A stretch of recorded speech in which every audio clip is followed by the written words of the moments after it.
कृष्ण स्वयं भी 107 साल के थे और अर्जुन भी 100 साल से ऊपर के युद्ध लड़ रहे थे, लेकिन वह बूढ़े नहीं दिखाई देते थे। वह इसी गुण के कारण, क्योंकि वह इन तीनों गुणों को समझ चुके थे, या किसी न किसी रूप में ये विद्याएं उस समय थी जिससे लोग जन्म, मृत्यु, बुढ़ापे इन सभी से मुक्त हो सकते थे। इसलिए भीष्म पितामह को भी वरदान इच्छा मृत्यु का दिया जा सका कि वह जब चाहे अपनी देह को छोड़े। इसलिए कृष्ण बहुत ही सही बात कह रहे हैं, जो आज भी हमें उन लोगों में देखने को मिलती है जो इन नियमों का किसी न किसी रूप में पालन कर रहे हैं, चाहे उन्हें यह मालूम न हो सूत्र। इसलिए 20वां सूत्र 14वें अध्याय का महत्वपूर्ण हो जाता है। जब देहधारी जीव भौतिक शरीर से संबंधित तीनों गुणों को लांघने में समर्थ हो जाता है, तो वह जन्म, मृत्यु, बुढ़ापा तथा इनके कष्टों से मुक्त हो जाता है और इसी जीवन में अमृत का भोग कर सकता है।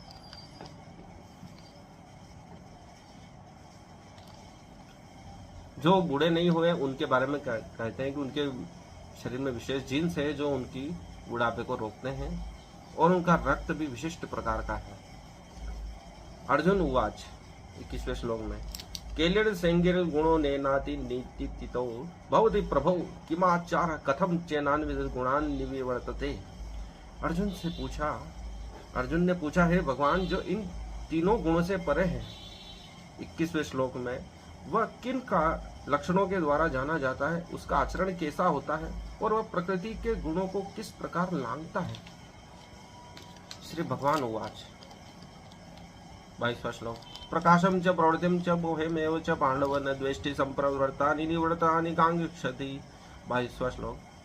अब 23वां श्लोक उदासीनानवदसिनो गुणेन न विचारणन्ते गुणा वर्तन्ते नित्यनुयोजवश्रुति नेञ्जते।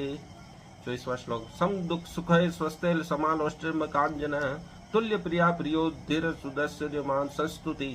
माना मापन स्त्रियो मित्राण पक्षयो सर्वाणारंभ परित्यागी गुणातीतः सच उच्यते। 25वां श्लोक भगवान ने कहा, है पांडुपुत्र, जो प्रकाश, आसक्ति तथा मोह के उपस्थित होने पर न तो उससे घृणा करता है, न लुप्त हो जाने पर उसकी इच्छा करता है, जो भौतिक गुणों की समस्त प्रतिक्रियाओं से निश्चल तथा अविचलित रहता है और यह जानकर कि केवल गुण ही क्रियाशील है, उदासीन तथा दिव्य बना रहता है,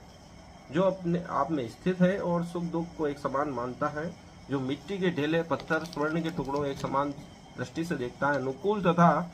प्रकृति प्रतिकूल के प्रति समान बना रहता है, और जो धीर है, प्रशंसा तथा बुराई मान